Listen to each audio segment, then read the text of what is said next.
Hey guys, what is going on? This is Wrestlelamia, back with another episode. The news never stops and neither does Wrestlelamia. Join us now as Wrestlelamia looks at disturbing news coming out of the WWE, with a large number of WWE personnel testing positive for COVID-19. AEW impacted also. More pandemic problems for wrestling. A WWE superstar's new podcast, Bray Wyatt calls out the Young Bucks, and more.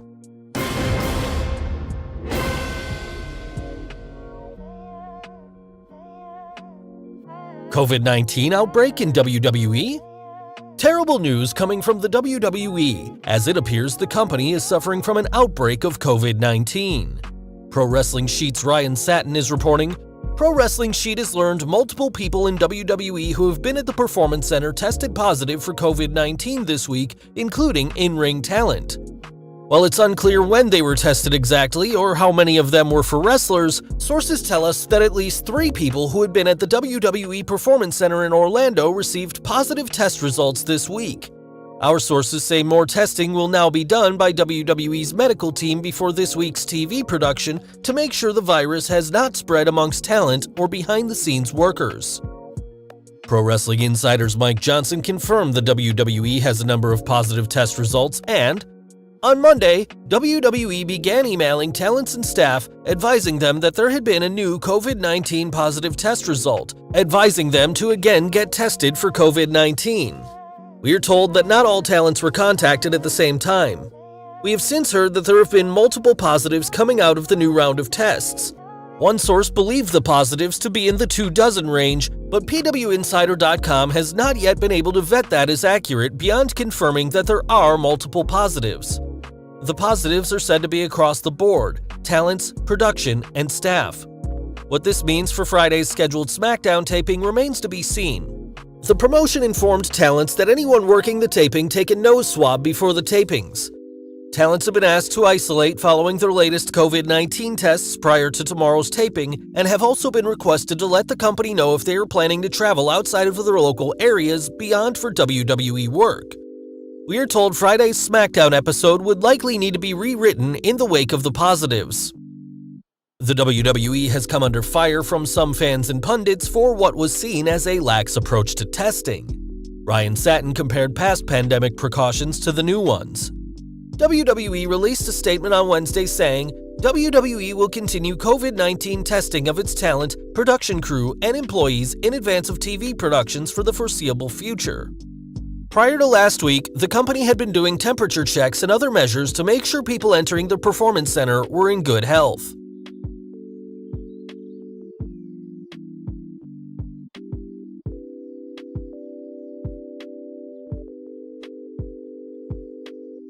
Wrestlelamia will have a special video examining the WWE's response to COVID-19 and whether it could have been stronger. Expect more wrestlers to be absent. Kevin Owens and Roman Reigns have stepped back from the WWE due to concerns over possibly exposing their family members to COVID-19. Don't be surprised if more superstars decided to stay home in addition to any who may be quarantined. WWE changing audience at Performance Center.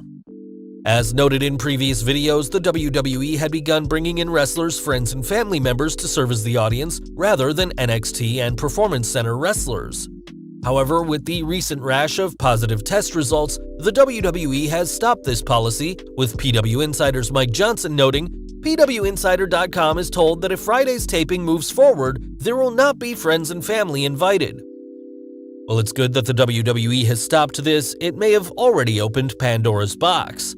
According to PW Insider, there was a concern voiced by some today that unlike WWE staff and wrestlers who come into the building, WWE's medical personnel have no true way to know or trace whose friends or family attending the show had been around in time leading up to yesterday's taping, and if they came back for another taping, what they had been exposed to in between attending tapings.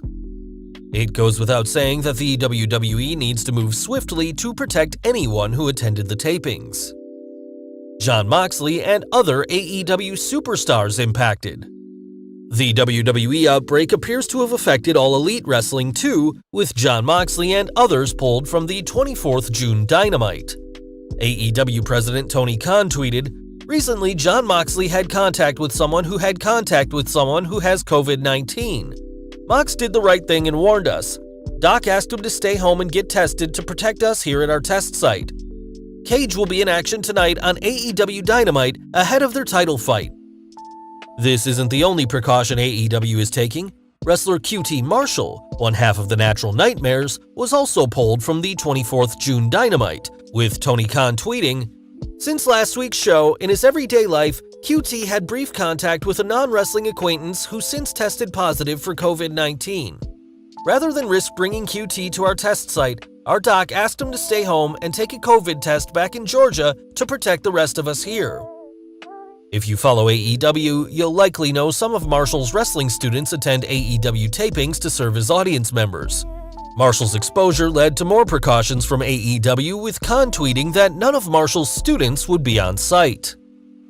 More COVID complications for AEW and WWE. As bad as the WWE's apparent outbreak is, this is just one component of the apparent spike in COVID cases in Florida.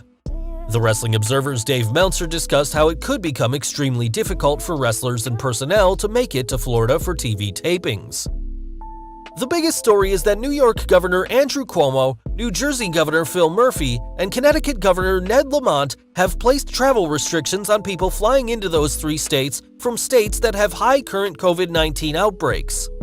Florida is one of the states, which essentially, on paper, would mean that when this goes into effect tomorrow, that anyone who flies from Florida into those three states would have to be quarantined for 2 weeks after arrival.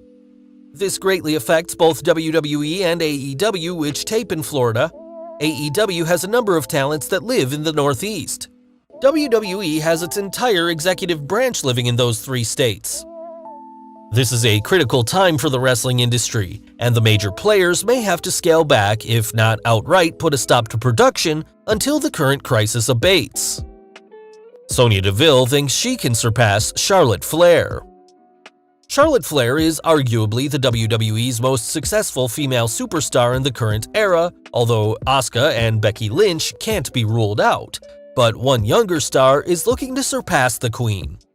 During an interview with The Sun, Sonya Deville talked about Charlotte's role in WWE and how she's looking to surpass her.